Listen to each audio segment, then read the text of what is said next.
Welcome in, everybody, to Fantasy Pros. This is the Fantasy Football Podcast. It is me, Joey P. Joe P. Zapia. With me today is Andrew Erickson, Mr. Big Pod Energy himself. And speaking of energy, I just made Derek Brown laugh so hard that Monster Energy drink just went in his nose. So the caffeine is flowing through D-Bro, the king of bros. And today, it's the schedule breakdown. In case you missed it, the schedule came out yesterday. I don't know if anybody's talking about it, but it did. And there's a lot, of course, we can talk about, a lot we can glean from it.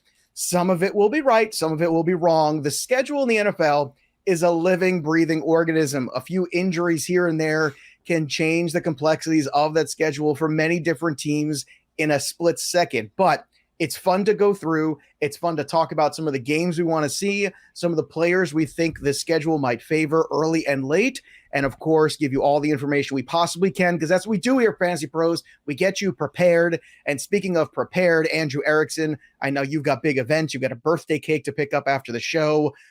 So I can only assume that this is either an ice cream cake or a specialty sort of made cake, a lot of fondant going on. What's going on with this birthday cake situation? It's a bunt cake is the type of birthday cake it is. Bunt cake.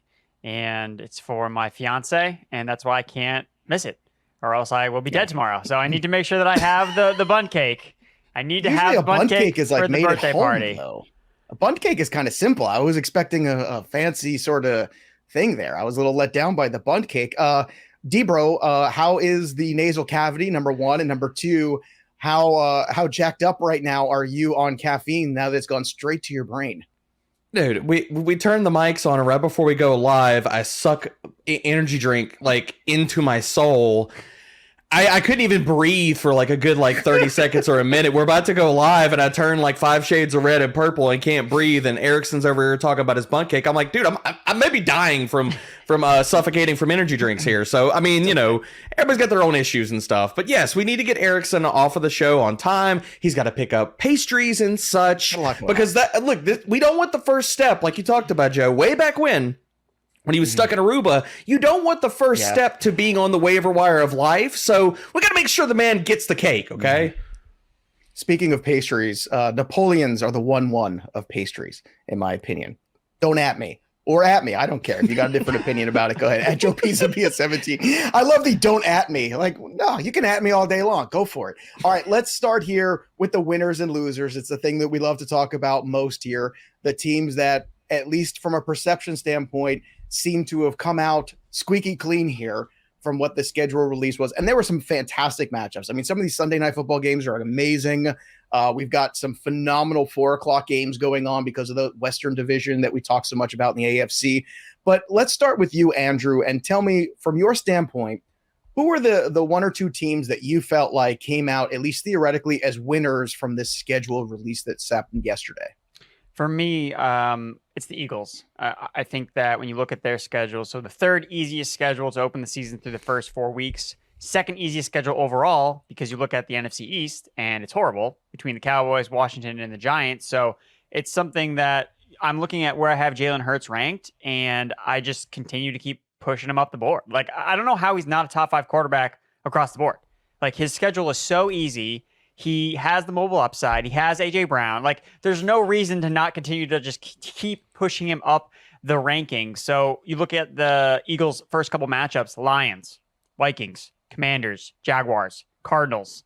Like, that's the first 6 weeks first 5 weeks for Jalen Hurts. Like, how is he not a quarterback one in all those games?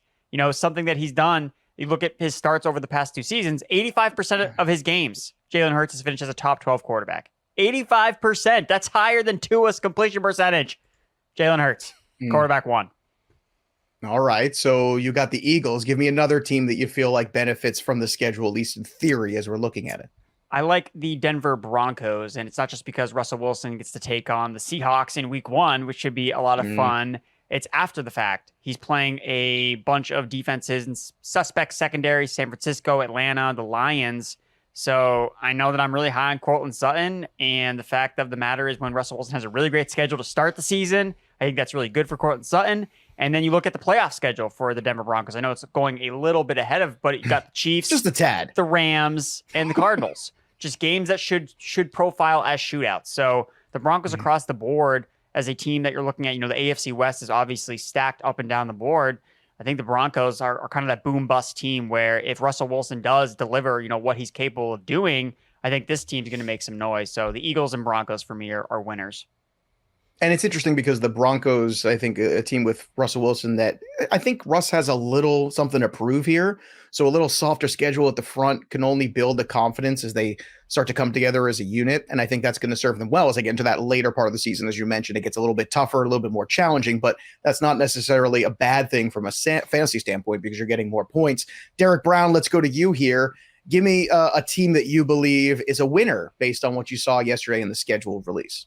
So before I get to that, I love that Andrew kind of like low key laced in some shade for Tua there because, my feelings and Jerry Jeudy. I love how he just got to weave that into his argument. Okay. But the first thing that stands out, he got us both in one segment. Yeah.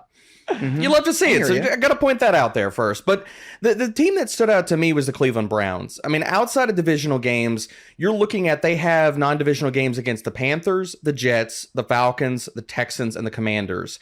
Three of those four teams, actually all of those are outside the top 22 in defensive DVOA versus passing attacks last year. And if they do have Watson miss any kind of time, like he gets a 4-game suspension, 3 of those first 4 games are in the that's 3 of their first 4 games for the season. So you're looking at a softer beginning of the schedule. They face some passing attacks outside of divisional opponents that they can easily get over on, and they have 2 shootout potentials against Buffalo and Tampa Bay. So there's a lot to like when you look at the Cleveland Browns schedule, at least for the upcoming games. All right. Who was another team that you feel besides them that you think benefits from the schedule so far? Well, I'm really kind of curious because when we were prepping for this show and stuff, I get my teams ready and I jump into the outline and stuff. And I'm putting this team as a winner and I see Andrew's got them as a loser. So I'm curious where he's going to go with it. But the Jets to me stick out as a winner with their schedule. If they want to ease Zack Wilson into this and really lean on their ground game with Breece Hall, Michael Carter, and whoever else, I think they can do it. Like outside of 6 games this year against Buffalo, Miami, and New England, who were all bad run defenses last year. Like you're looking at all those teams. So that's 6 games are 28th or worst in open field yards. So you're looking at big plays, big runs. They also get Pittsburgh, Baltimore, Cleveland, and Cincinnati, who are 19th or worse in that metric. So I think the Jets are going to be able to, 1, run the ball, and 2, take pressure off of Zack Wilson and really help him this season. And those seem like 2 wins to me for New York. And if we're keeping track here, people, that's 10 games against middle of the road or below average run defenses for a team that is added to the offensive line and tells you that they want to run the ball, also with the selection of Breece Hall.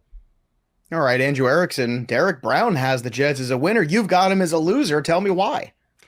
Yeah, so for the way I was looking at it was there was nothing about the Jets' schedule when I was looking more at the opponents as a whole that really stuck out to me. Like, this is an advantage that Zack Wilson can take care of. And that's when I'm viewing the Jets. And this is not to say, that D-Row is right or I'm right or he's wrong. I think we looked at it with different perspectives where I was trying to figure out a path where Zack Wilson could take a step.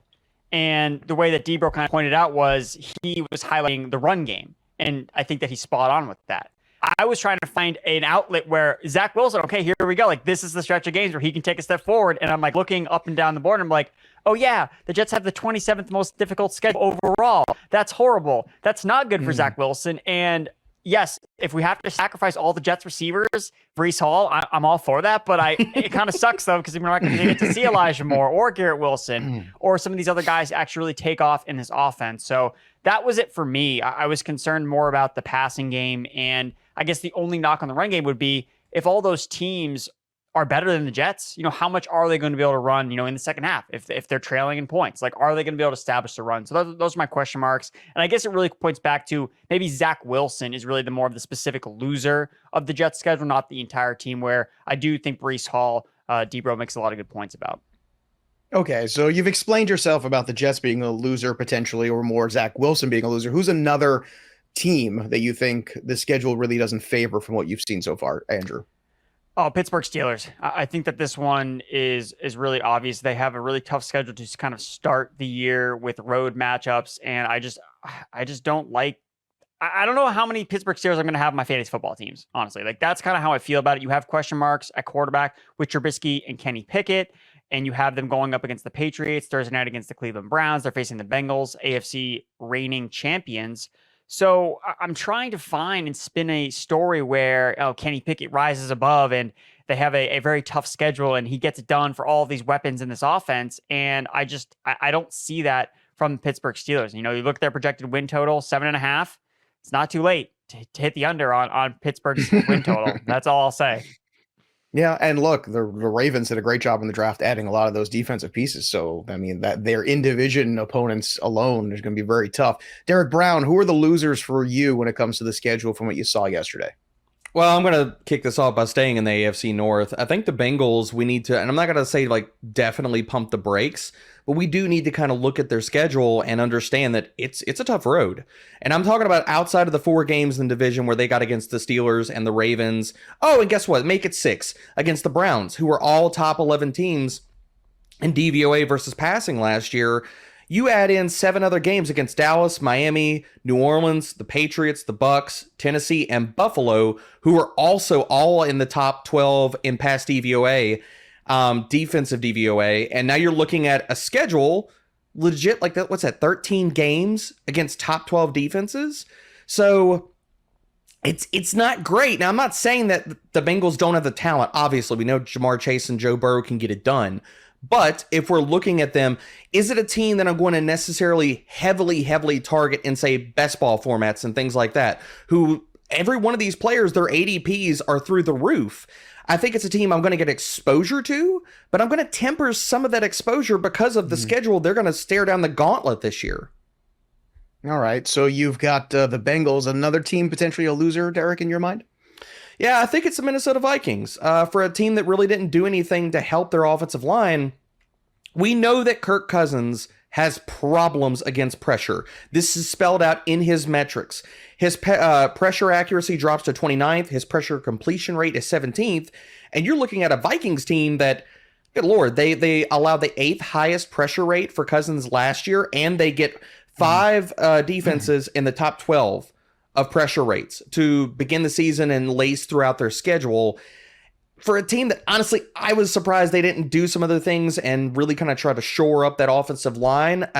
It's not saying you press the panic button on Justin Jefferson, but these other ancillary parts or pieces of the Vikings passing attack, like his Cousins, we've seen when things go bad and he's under duress, it really goes bad. Like, I'm just remembering like the Bears game last year where it's like, they have junior high guys playing secondary, and it's like, just complete a pass.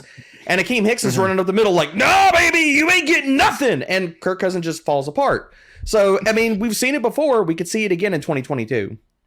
It feels like a make or break year for the Vikings, though, because I feel like the Packers are at their weakest that they've been in many years, at least from the offensive side of the football. Defense played very well last year, but this division's in a bit of, I would say, flux, and they're still building. I mean, the Lions are still building. The Bears are still doing whatever the Bears are doing. I'm surprised that neither of you picked the Colts as a winner because they have the 3rd easiest schedule theoretically, and they just got a veteran quarterback who took a team to the Super Bowl. They've got a pretty darn good offensive line. They've got Jonathan Taylor. They've got a pretty good defense as well.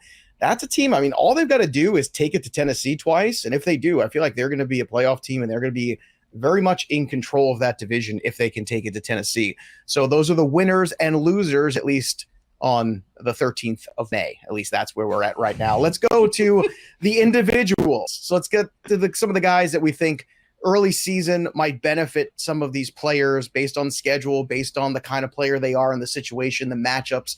In theory, Derek Brown, we'll start with you for this one.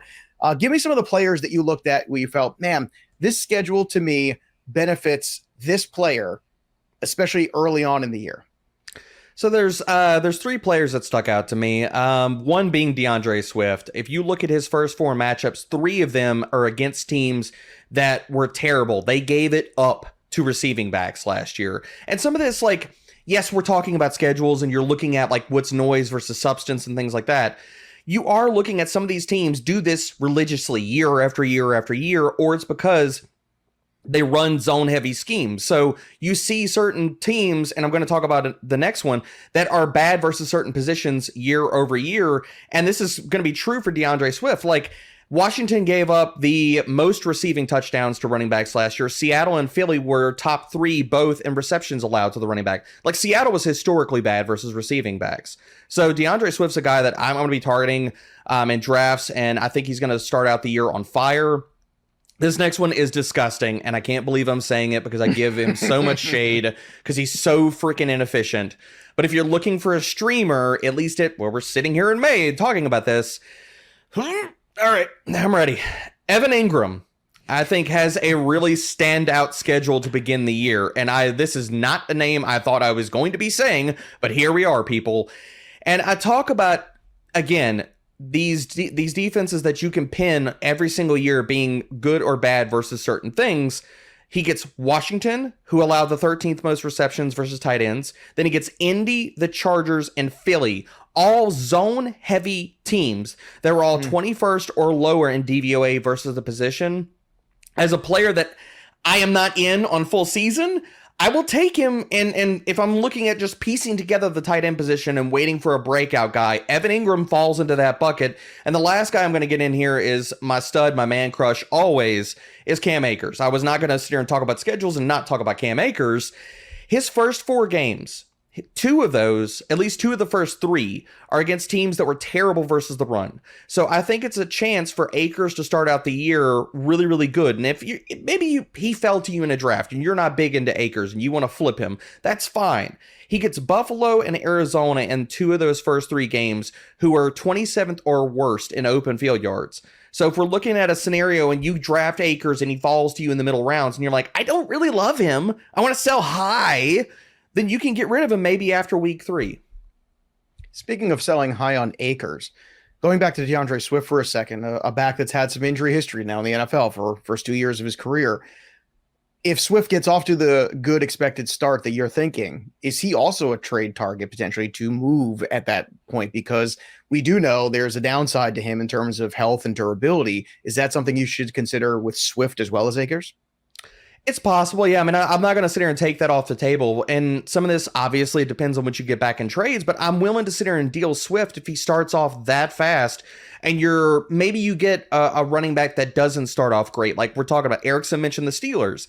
Najee Harris, we know he's going to get all of the touches he can handle this year. I mean, he was second in the NFL in total touches last year. So we know he's going to get fed. If you can get rid of Swift, and again, we need to talk about another Erickson Loveless guy. When Jameson Williams comes back, maybe he doesn't start off the year playing full snaps. This is also a team that, if we're talking about DeAndre Swift's target share, if Jameson Williams is going to impact that, along with some other wide receivers. So if he doesn't start off the gate just blowing people out the door, then, and he picks up steam, say by week 4, week 5, he's playing 100% of snaps, and they're throwing the ball more, Swift could be a definite sell high. All right, so those are some good names there, especially 2 running backs also that I know I, for one, am a little iffy on both of those guys. So if you're telling me the schedule is good in the beginning, I'm a little bit more apt to just kind of take one for the team and go, yes, all right, let me take the running back here. At least a good start in theory is possible. Andrew Erickson, who are some early winners for you when you look at the schedule and think from a fantasy perspective? These guys have some good matchups, and I want to take advantage of them. Yeah, so for me, Marquise Brown is the guy that stands out the most for the Arizona Cardinals, and this isn't even really factoring. Obviously, DeAndre Hopkins is going to be serving his suspension, and I just think this sets up Marquise Brown so well. Looking at the matchups that he has, it's like either it's shootouts or bad defenses. Like that's all the Arizona Cardinals have throughout the first 6 weeks, and I can't help but think Marquise Brown is going to have a Mike Williams-esque start to the season, where we're like, this guy's like the wide receiver 2. Overall, because he's seeing all the targets in the Cardinals offense. Kyler Murray, if you look at Kyler Murray's splits in the first half of the season versus the second half of the season, the guy averages almost 30 fantasy points per game over the last 2 seasons in the first half. And that's because he's running around and not hurt at the beginning of the season. Like that's when Kyler Murray plays his best. And then he obviously falls off like the Cardinals have done over the last 2 years. So I think that whatever discount you could potentially get on Kyler Murray is kind of interesting without Hopkins in the fold for the first 6 weeks. I think that people will look at it as like, oh, it's a knock on him. And statistically it is. He was worse without Hopkins last year, but he didn't have Marquise Brown. So I think adding Brown into the fold with Kyler Murray fully healthy at the start of the season, I think that you're going to see Marquise Brown as a guy that just blows up, and it's going to be the head of every fantasy article. Sell high on Marquise Brown. DeAndre Hopkins is coming back. And it's just going to be a matter of price. It's going to be a matter of like, what are you going to get for him? And he's probably going to fall off because he can't. This is unsustainable production. But the fact of the matter is, you're going to be able to draft him probably as a wide receiver too, and he's going to give you uber production to start the season. So Marquise Brown, I think that is just really set up really well. Christian Kirk was a top 12 receiver last year over the last 4 weeks of the season without Hopkins in the lineup. So I think a wide receiver 1 start is definitely in the range of outcomes for Marquise Brown. My next guy is Michael Pittman Jr. So again, give me your Colts a shout out here, Joe. I know I could have talked about Jonathan Taylor, but it's like he's already at number 1. Like we can't move Jonathan Taylor up any more than he already is. So I will wax poetic about Michael Pittman. I just love the matchups here for Pittman at the beginning of the season. You have the Houston Texans, you have the Jacksonville Jaguars, and just all of these layup matchups for an alpha wide receiver. I'm just so high on Pittman entering the season. I tweeted out that I would take him over Dolphins wide receivers, and people were at me like, that's a hot take, that's bold. And I don't know, I'm just like, hey man, like he's the alpha in the offense. Like you're gonna see Jaylen Waddle and Tyreek Hill cannibalize each other, and I'm concerned about that. Where I know Michael Pittman's the number 1 receiver in his offense, and Matt Ryan has a history of fueling top end wide receiver talent at the fantasy position. Tua is not. So for me, I feel great about Michael Pittman. Yeah, maybe he doesn't outscore both Dolphins receivers, but he'll probably outscore one of them. And I'm willing to take that when I'm kind of doing my draft, especially because Pittman goes after Tyreek Hill and Jaylen Waddle in most ADP, at least early on. So Michael Pittman Jr., I think, is just set up to just absolutely smash. And then the last guy, again, this is kind of like my Evan Engram. It's Carson Wentz for the Washington Commanders. And when I was writing this up today, when I was kind of doing my article review of the season, I kind of talked about, I looked at Carson Wentz basically that of how we viewed Sam Darnold last year, where Sam Darnold came out the first 3 weeks of the season was like, he's back, guns were blazing. Like he's on fire. He's scoring rushing touchdowns. Back from what? Back means alluding that once upon a time it was good. That's what back means. Well, he was there. I think that's what you're looking for. Well, basically he had the NFL media convinced that he was vastly underrated, and then he had the talent. It was all the Jets' fault. It was a situation. I never bought it because I knew Sam Darnold was a horrible quarterback, and again, he turned back into a pumpkin after the first 3 games. And I think that we could see something similar from a Carson Wentz. Now, I'm not high on Carson Wentz as a quarterback, but when you look at who he's facing, through the first 12 games, again, he's facing 10 defenses that rank at the bottom half of NFL in terms of fantasy points allowed to wide receivers. So I think that he's going to be able to get stuff done with Terry McLaurin, with Jahan Dotson, with some of the skilled makers that he has at the position. And look, Carson Wentz, he's going to be someone that not a lot of people want in 2 quarterback leagues. You should have seen how much value Sam Darnold had during his 3-game stretch. It just skyrocketed, and you could have flipped him. So I think with Carson Wentz, if you're fishing around, you need a second quarterback. No one is high on Carson Wentz. People are crowning Sam Howell, the man that will not eat a steak or hamburger, as the next quarterback in the wings for Washington. I think that Wentz is a guy you should target now, buy low on, and then take the production you get at the beginning of the season, see if you can flip him for more as the season progresses. Because we ultimately know how this is going to play out with Carson Wentz, but I think that it should start out pretty well.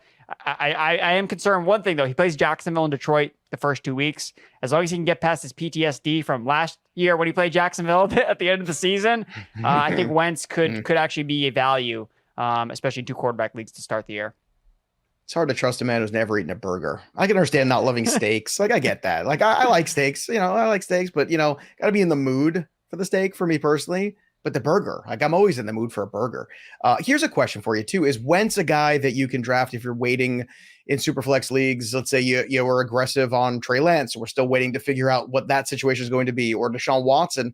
And can Wentz be one of those bridge quarterbacks in Superflex till one of those guys is playing every day or not suspended, or in that sort of situation where can he hold down the fort for a month? Is Wentz that cheap alternative to be aggressive on a Watson or a Lance or someone like that? I think he is. I mean, look, Sam Howell, I know that we liked him more than his 5th round draft capital would indicate, but he still was drafted in the 5th round. Like, the Washington Commanders have no reason that they ever need to play Sam Howell. They paid Carson Wentz. So I don't see why he's not. He has to play so egregiously horrible to take him out. And I think that Wentz's, body of work shows that he's probably going to be mediocre at best, but, he's got decent weapons in Washington. He's got playmakers around him. He's got a decent offensive line. So I think, especially when you factor in the ease of the early season schedule, even kind of basically for the first half of the season, we've seen much worse quarterbacks do better in good matchups before than Carson Wentz. So, yeah, I think that he's someone that I know I have him in a 2-quarterback league, and I need quarterbacks badly, so that's who I would probably go out and target. All right, before we move forward with the conversation, I want to take a pause to talk to you about Magic Spoon. Now, if you're anything like Andrew Erickson, who's drinking the protein shakes, he's working out before the podcast, after the podcast, that bunt cake he talked about earlier, most likely made of just sheer protein powder, as far as I know. Now, you're always looking to bulk up. You're always looking to eat better. And it's hard at breakfast because everybody's rushing around. Nobody has time. Cereal's easy. I grab the box of cereal. But, at the end of the day, it's got a lot of sugar and a lot of other stuff that's no good for you. That's where Magic Spoon comes in, because Magic Spoon has 0 grams of sugar, 13 to 14 grams of protein, and only 4 net grams of carbs in each serving. And it's only 140 calories per serving, if you can believe it. It's keto-friendly, gluten-free, grain-free, soy-free, and low carb. And it tastes good also. And they've got amazing flavors to choose from. And you can build your custom bundle. So you can choose from cocoa, fruity, frosted, peanut butter, cookies and cream, maple waffle, which is also known as the Friedman around here, blueberry, cinnamon, plus the newly reformulated honey nut flavor that's going to knock your socks off. So check out the honey nut. Now, honey nut does have 1 whole gram of sugar, so Erickson will not be having that one. But all the other ones are in play for the custom bundle. So you can make your custom bundle today at Fantasy Pros with magicspoon.com/fantasypros. Again, that's the handle, magicspoon.com/fantasypros. And when you use that Fantasy Pros moniker at checkout in the promo code area, you save $5 off your order. So build your bundle. It's backed with 100% guarantee.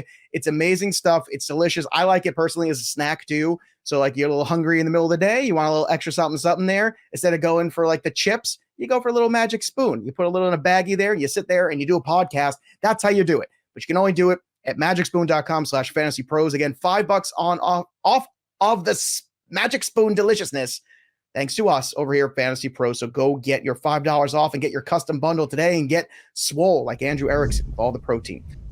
I also want to tell you about our giveaway over at Fantasy Pros. If you head over to fantasypros.com/contest, you can win a Deebo Samuel autographed helmet thanks to our friends at pristineauction.com.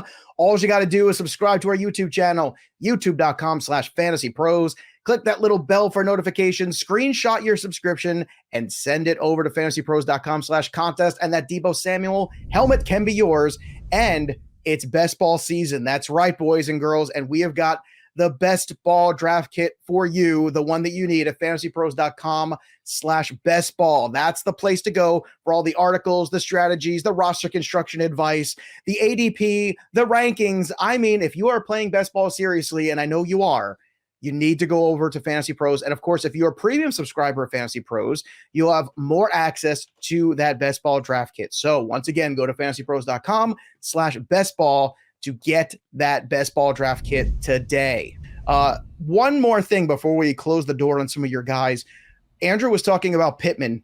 I want to talk to you about Pittman for a second, Derek Brown. What I want to know is some of the matchups early on, it seems like, oh, well, maybe the Colts are going to have a lead. But I kind of look at this as almost an easy proving ground where in game situations, Matt Ryan and Pittman can work on stuff together and get together. So I know it looks like potentially what you'd say, well, why would they push the ball potentially in some of those games where they should be cakewalk games? But I think it's actually not the case. I think this is very important and crucial for them to build that in-game rapport with each other. And I think you'll see the Colts maybe put that point total a little bit to get those reps in during the game. What are your thoughts on that take? Well, the other thing is, too, if the Colts go back to what they did at the beginning of the season before they realized that Carson Wentz was terrible still, you saw a team that was top 12 in neutral passing rates. So the other part of this coin, Joe, is that they could cakewalk this, but they could get up with the passing and then feature Jonathan Taylor. Like, I think that the Colts are going to be a more pass-heavy team. So I think that your point is perfectly valid, but I see this situation being flipped on the other side of it. and that they're going to pass more, but it's going to come when that's how they get up, and then they salt away the clock. Because look, you look at these matchups and you look at what they did last year. This is a team that wants to throw the ball more. They have Matt Ryan, who I don't care what people say. He is better than Carson Wentz. He's not totally washed. He's going to be an improvement. So with all that being said, they have Michael Pittman, and yes, they don't have a ton else. They're still going to throw the ball more than I think people understand. I'm old enough to remember when everyone said Phillip Rivers was washed, and then he went to Indianapolis behind a good offensive line, went from the worst offensive line in football with the Chargers to the best in the Colts, and then he took a team into Buffalo and nearly beat the Bills in the playoffs.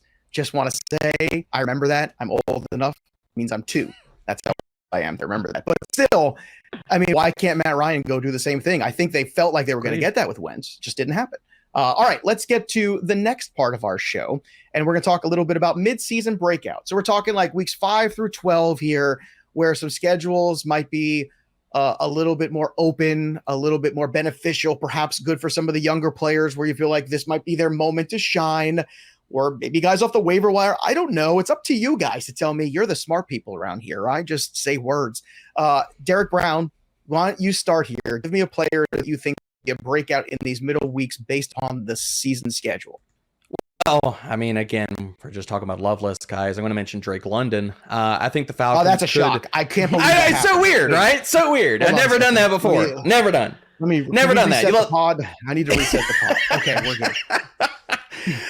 With the Falcons, if they do stumble out of the gate, they have a few decent or rough matchups coming out the gate. But if you look at their schedule, because look, at the beginning of their first 6 games, they face New Orleans, the Rams, Cleveland, Tampa Bay, San Francisco. Not good, people. But in weeks 8 through 12, you could see this offense kind of get its legs underneath it. They get Carolina twice, which nobody's scared of the Panthers secondary. Then they get the Bears, who outside of Jalen Johnson, they don't really have anybody that you should strike fear in your heart. And they get the Commanders. So we're looking at a passing attack that has rough matchups to start the season. And then when we're seeing these rookies come on down the stretch, Drake London could easily be that guy. I've got him in so many different dynasty leagues, but if you're in a situation where we get into redraft season, people drop him, or he comes out and people are like, oh my God, and they push back on hype or whatever, he's a good player that you could go out and trade for. All right, so Drake London's one. Andrew, let's go to you for one. Who's a midseason breakout based on schedule? Yeah, for me, I'm looking at the Miami Dolphins, looking at some of their skill players, because I just think they have a chance to come out of the gates a little bit slow based on just all the new moving pieces. There's a lot of different things going on with that offense. They want to be fast. They want to get everyone involved. Everyone's going to touch the ball 10 times. There's just a lot that Mike Daniel has a lot to do with this offense. And I think that when you look at the matchups, at least early on, you have the Patriots, you have Ravens, and the Bills, versus the next 4 weeks after that, you have Houston, Vikings, Lions, Bears. And then you have their week, and then before the week 11 bye week. So I think that the schedule for Miami does lighten up as we hit that mid-season part, again, around week 5, week 6. And I think that I don't know if we're going to see it right from the get-go, everything just gel together. I mean, it's a brand new offense. Remember, we used to have analysis where, okay, quarterback entering year 2 of the system, here we go. Now we're all kind of just okay, Tua has to be immediately, everyone has to be wide receiver 1, Tyreek Hill has to be amazing, Jaylen Waddle has to be amazing. So I just think that it's going to take some time, and there will be an opportunity for whoever is kind of left out, whether it's, I could see it honestly being Waddle. It's left out, to start the year. They really try to force feed Tyreek Hill because he was the big gauge or the big trade acquisition to kind of keep, the organization happy, keep the fans happy, keep Tyreek Hill happy. Because remember, he's the guy that is getting paid the big bucks. So if Waddle falls to the wayside a little bit, I would look at it as a buying opportunity, because I think that Waddle is just this uber talented player. I can't get on board right now necessarily with Waddle's best ball ADP, but during the season, again, the talent isn't going away. I still think that he's a really good player and really talented player. So he's someone I'm going to keep my eyes on if he underwhelms to start the year, especially with the Dolphins stretch during that mid part. You can trade all of your Jaylen Waddle shares to me. Give me your tired, your hungry, your Jaylen Waddle shares. I'll take all of them. I'm very happy to take them off your hands for whatever you want. We'll make that work. All right, back to you, Derek Brown. Give me another guy or concept or team, whatever you think is going to be a breakout in midseason for whatever reason. Okay. I went dumpster diving with Evan Engram. I'm back to the dumpster. I'm in the landfill. Give me the New York Giants passing attack towards the middle of the season. And You could shape this in a lot of different ways. Like, you want to look at Danny Dimes as a stretch run guy or a fill-in bye weeks, what have you. Kenny Golladay shows that maybe he could still play football. Wan'Dale Robinson comes out of all of this, or Kadarius Toney comes out of all of this as their number one wide receiver. They've got some pretty good matchups coming up, like weeks 7 through 11. They get the Jaguars, the Seahawks, the Texans, the Lions, and Commanders. Each one of these teams, well, 4 of the 5, were 26th or worse in pass defense DVOA last year. And I mean, we're not saying that any of these teams like improved leaps and bounds. Like, I know the Lions got a pass rush. Secondary is still kind of and the Commanders fell off a table. So if we're looking at somebody like one of these guys from this passing attack could either get their feet under them like Wan'Dale Robinson and be leading the passing attack, or we could see guys that show some relevance in the middle of the season. So it's definitely, it's gross, but it's not to say we can't find value here. All right, good. So you stuck in the area that I can attest. The Meadowlands area does smell of garbage or thereof. I've done many a show from there, hosted over the years. You ain't wrong. So back to you, Andrew Erickson. Give me something else that might smell a little better, maybe, than the Meadowlands. I'm going to go with Dameon Pierce, running back for the Houston Texans, 4th round pick. I know that a lot of us are anointing Dameon Pierce as the starter for the Houston Texans, with Marlon Mack there, Rex Burkhead, and I think that he's the most talented guy, but we will see. When week 1 comes around, if Marlon Mack is still healthy, like, it's probably going to be a committee. As much as we'd like to see a guy be the featured back, it just doesn't always work out that way. Marlon Mack was a starter when the Colts drafted Jonathan Taylor. Like it takes time. Some of these rookies, especially a guy that didn't play a lot at the college level, like, that's just a fact. So I think that with the Texans, there is an opportunity to buy Dameon Pierce when ultimately he doesn't end up being the featured guy from the get-go. You look at where the Texans have their bye week, and I think that this is really something to look at through all the bye weeks, where they are. That's when we see a rookie bump in terms of usage after the bye week. The team's like, all right, let's reevaluate what's working, what's not working. Hey, what do you know? Like, giving the ball to Marlon Mack like 15 times a game is way worse than giving it to Dameon Pierce. Let's get him the ball more. So the Texans have a bye week in week 6. It's the first set of bye weeks. That would be an opportunity where I look at Dameon Pierce and kind of see, everyone's sick of him. It's a committee. That's an opportunity I would look to buy Dameon Pierce for the Houston Texans and hope that he does kind of take over that backfield as the season progresses, especially because when you look at the Texans, who, again, it's one of those things where the Texans, like the Jets, it's not a great schedule. You look at these teams that finished poorly last year, you kind of assume, oh yeah, they'll probably have a soft schedule because they were bad. The Texans are not really like that. They have a tough schedule, even though they finished poorly last year, but they do things kind of lighten up during the fantasy playoffs. They get the Chiefs, the Titans, and the Jaguars. So a couple teams where I can see them moving the ball up and down the field on those teams, whether it's because of their secondary or a bad run defense. So Pierce, again, it's way far out at this point, but we see these running backs kind of come out of the woodwork. It's like, oh my God, like, he was the league winner that year. So Dameon Pierce, to me, is someone that I don't want you to necessarily give up on, at the beginning of the season where he doesn't do much. It's like, don't have super lofty expectations for him to start the year. Like, he's a 4th round pick. Like, give him some time. I think after week 6, after the bye week, I think will be very telling to see what the Texans have in plan and have in store for Dameon Pierce. I think that he could pay off a lot of big dividends down the stretch. I don't think people are going to be that patient. I'll take it a step further. I think Pierce will be a guy that you can get off the waiver wire. People will draft him. Marlon Mack will get carries in the first 2 weeks, and Burkhardt will be a mess, and then he'll get dropped. And I think you're right. I think if he gets dropped, he's somebody you pick up for that weeks 5 through 8. See if something happens in that 3-week window. Because also another piece of this puzzle is Davis Mills is still a relatively young quarterback. I think you want to give him a veteran running back in that backfield with him that can, help pass protection. A bit of more of a veteran presence, I think, is important there for the younger quarterback. To put the young quarterback with the rookie running back, I think that's a lot to ask in an offense that already is not very good. So I think that's a great one, actually. And I think he's going to be available on the waiver wire. I do. I think he'll get drafted. You're 100% right, especially early, because people speculate and they'll get frustrated. He'll be dropped. Next thing you know, you can pick him up. All right, Derek Brown, give me one more guy that you think is going to break out between weeks 5 and 12 that you think might have a good window there to really show you something in fantasy. Well, I'm going to shift the window over just 1 week. Just 1 week. So I'm going to talk about weeks 6 through 13 here. And I'm doing this because, look, at least I'm staying on the running back position here, people. Okay, so James Cook, if you draft him, if you can find him, maybe he's on the waiver wire. Or look, do not lose faith if he starts out the season slow. If Devin Singletary is getting the run and things like that, and you see James Cook only playing passing downs, because weeks 6 through 13, see, I went back to that stretch there.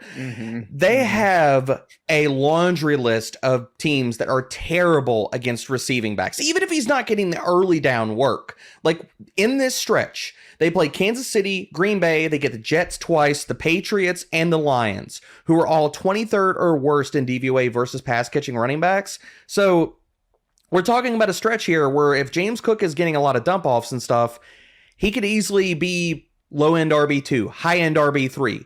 Perfect for your fantasy squad, especially in PPR leagues where he's getting a lot of work out of the backfield and easy completions for Josh Allen against teams that have been bad versus receiving backs. Like the Chiefs and the Packers, we could just lock that into stone. They're bad versus receiving backs every single frapping year. So this is a great stretch if you're looking at a guy that the hype continues to build, the camp hype builds. And then, oh crap, Devin Singletary is getting carries in the first 5 weeks. I don't know what to do with James Cook. Hold him. Keep him on your roster and be patient. Or trade for him if he's not, because if Singletary is doing very well, he's going to be available as a throw-in in a package deal. I guarantee it. Last guy for you, Andrew Erickson. Give me one more.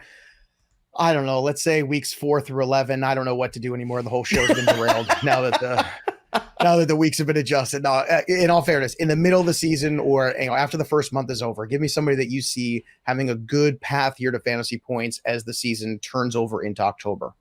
Yeah, I think that some of the guys I'm looking at for the New York Jets, talking about how there's just a lot of new pieces in this offense and someone's going to get left out. Ultimately, I don't think that we're going to see Zack Wilson necessarily fuel everyone in this offense to being super productive. So I'm kind of gravitating towards whoever is kind of underwhelming. Now, when I look at the receivers, Garrett Wilson versus Elijah Moore, I thought it was kind of interesting looking at the first couple matchups that they had. You look at it really benefits more, I think, when you're looking at the teams that they're playing being in the slot. If that's ultimately where he ends up playing, you have the Ravens and the Browns. Marlon Humphrey is going to be locking up with Garrett Wilson. You're going to see Denzel Ward locking up with Garrett Wilson. Like, I don't know how productive he's going to be early on, and people are going to get annoyed, similar to how we were talking about Drake London, where it's just like, oh, he didn't do it, because a couple of bad matchups, like, what the heck, what's going on? Oh, this guy sucks. So, an opportunity to buy a talented player. And then the same thing for a Breece Hall.